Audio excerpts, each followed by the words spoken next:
Hello everyone, welcome to Yourpedia education. Student, आज मैं इस वीडियो में बात कर रहा हूँ इंटरव्यू शेड्यूल के बारे में, और जो कि है for BARC Bhabha atomic research centre for the post of stipendiary trainee category 1 electronics. तो बहुत सारे बच्चों को उन्होंने शॉर्टलिस्ट करा है फाइनल राउंड के लिए, जो कि आपका होने वाला इंटरव्यू राउंड। और ये चीज आपको क्लियर होगा कि इसमें जो फाइनल सिलेक्शन होने वाला है that is purely on the basis of आपका इंटरव्यू में कैसा परफॉर्मेंस रहेगा। जितने भी डिप्लोमा स्टूडेंट हैं उनके लिए बार्क, इसरो, एनपीसीआईएल, जितने भी हमारे रिसर्च ऑर्गेनाइजेशंस हैं उसमें बहुत अच्छे पोजीशंस आते हैं। जैसे कि बार्क में उनमें से एक है स्टाइपेंडरी ट्रेनी कैटेगरी 1 के लिए, जो कि एक बहुत ग्रेट अपॉर्चुनिटी है उन स्टूडेंट के लिए जो अपना डिप्लोमा कंप्लीट करे हैं इलेक्ट्रॉनिक्स एंड कम्युनिकेशन में, राइट। तो ये मेरे पास आप लिस्ट देख रहे हो, इसमें एप्लीकेशन नंबर है, नेम ऑफ द एप्लीकेंट है। तो इलेक्ट्रॉनिक्स में अगर मैं बात करूं तकरीबन 420 के आसपास स्टूडेंट, और अगर मैं एग्जैक्ट बात करूं तो उन्होंने इलेक्ट्रॉनिक्स में 417 स्टूडेंट को शॉर्टलिस्ट करा है, जो कि एक बहुत ह्यूज नंबर है फाइनल इंटरव्यू राउंड के लिए। अब गाइस, आपको पता है कि जब इंटरव्यू ही एक मेन क्राइटेरिया होता है कि रिटर्न में जो हुआ सो हुआ, जब भी आपका स्क्रीनिंग टेस्ट हुआ था वो अलग बात है, बट अब जो आपका फाइनल सिलेक्शन होना है जिसमें आपको ऑफर लेटर आएगा जॉब का, एडमिट आएगा जॉब का, जिसमें आपका एक सपना साकार होगा, वो प्योरली होगा इंटरव्यू के बेसिस पे।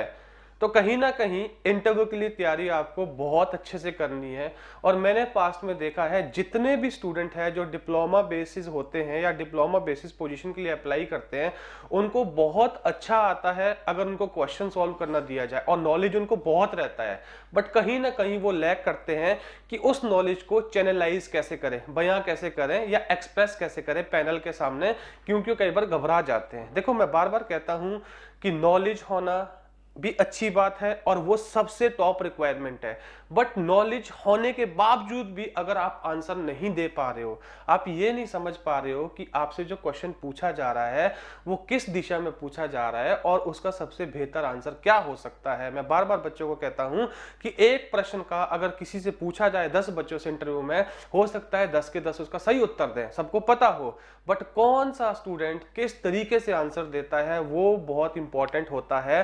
कि आपकी आंसर देते वक्त अप्रोच प्योरली थ्योरेटिकल है, क्या आंसर देते वक्त एज अ इंटरव्यू मुझे लग रहा है कि आपकी जो अप्रोच है वो प्योरली नॉलेजेबल है, आपको उसकी डेप्थ पता है, आप सिर्फ उसका एक फॉर्मूला पढ़ के मुझे आंसर नहीं बता रहे हो। तो वो जो पैनल होता है वो बहुत एक्सपर्ट होता है उसमें, और जो क्रॉस क्वेश्चनिंग होती है ना स्टूडेंट, वो उसी से होगी जो तुम बताओगे वहां पे। जिस तरीके से तुम आंसर दोगे, उस आंसर में जो भी तुम चीजें यूज करोगे, उसी से तुम्हारी क्रॉस क्वेश्चनिंग होने वाली है। तो क्रॉस क्वेश्चनिंग को भी अपने फेवर में कैसे किया जाए, वो भी इंटरव्यू का एक बहुत इंपॉर्टेंट आर्ट होता है।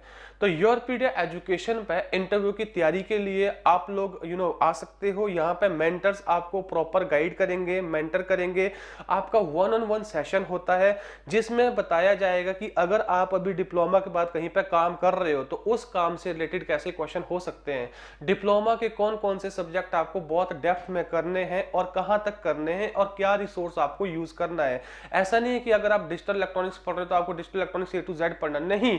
कुछ एक चीजें होती है जो बहुत फोकस्ड होती है, जहां से क्वेश्चन पूछा ही जाता है। एनालॉग इलेक्ट्रॉनिक्स में कुछ एक चीजें होंगी जो कि फोकस्ड होंगी, जहां से क्वेश्चन पूछा जाएगा। सिग्नल सिस्टम में, कंट्रोल सिस्टम में कुछ एक चीजें होंगी फोकस्ड होंगी, जहां से क्वेश्चन पूछा जाएगा, राइट। इसी तरह से इलेक्ट्रॉनिक्स डिवाइसेस में, बेसिक इलेक्ट्रॉनिक्स में जितने तरह के आपके पास डायोड है, जितने तरह के आपके पास जंक्शन है, उनका वोल्टेज करंट कैरेक्टरिस्टिक्स, उनके कैरेक्टरिस्टिक्स पे अगर कोई क्रिटिकल पॉइंट है वो कौन कौन से फैक्टर के ऊपर डिपेंड करता है, उनकी क्या एप्लीकेशन है, कौन से मोड में काम करते हैं, फॉरवर्ड वाइज मोड में काम करते हैं, रिवर्स वाइज मोड में, ऐसे आपको क्वेश्चन पूछे जाएंगे और वही सारी चीजें आपको मेंटर करवाई जाएंगी इस इंटरव्यू प्रिपरेशन में।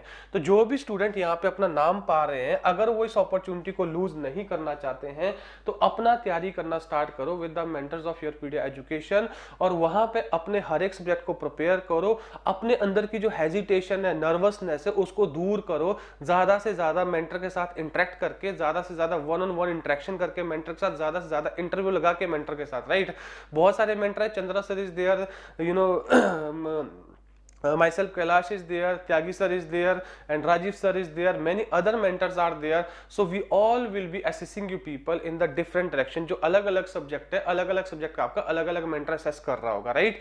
इसके अलावा जो टेक्निकल नॉलेज है, उसके अलावा आपकी पर्सनैलिटी, आप कहां से आते हो, आपने अभी तक क्या किया है, उससे रिलेटेड भी क्वेश्चन पूछे जा सकते हैं, जिसको आप एचआर सेक्शन बोलते हैं। उसके लिए आपके अलग से एचआर स्लॉट्स होते हैं, राइट।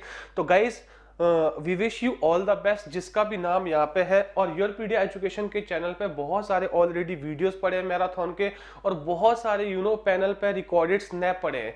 तो आप वो स्नैप सुन सकते हो, जहाँ पे आप जान पाओगे कि हाँ यार, एनालॉग इलेक्ट्रॉनिक्स से क्या अच्छे क्वेश्चन बन सकते हैं, डिजिटल इलेक्ट्रॉनिक्स से क्या बन सकते हैं, राइट, सिग्नल सिस्टम से क्या बन सकते हैं, कम्युनिकेशन इंजीनियरिंग से क्या बन सकते हैं क्वेश्चन। वो सारे स्नैप आपके रिकॉर्डिंग पैनल पे अवेलेबल है। और इसके अलावा यूट्यूब पे भी बहुत सारे सब्जेक्ट की आपकी मैराथन वीडियोस पड़ी है। अगर आप अपना तैयारी करना स्टार्ट करना चाहते हैं, आप वहां से कर सकते हैं। बट इन सबसे ऊपर है कि आपका जो फियर है, हेजिटेशन है, आपकी जो नर्वसनेस है, वो तभी दूर होगी जब आप ज्यादा से ज्यादा स्नैप लगाओगे और मॉक दोगे। So we wish you all the best. Thank you.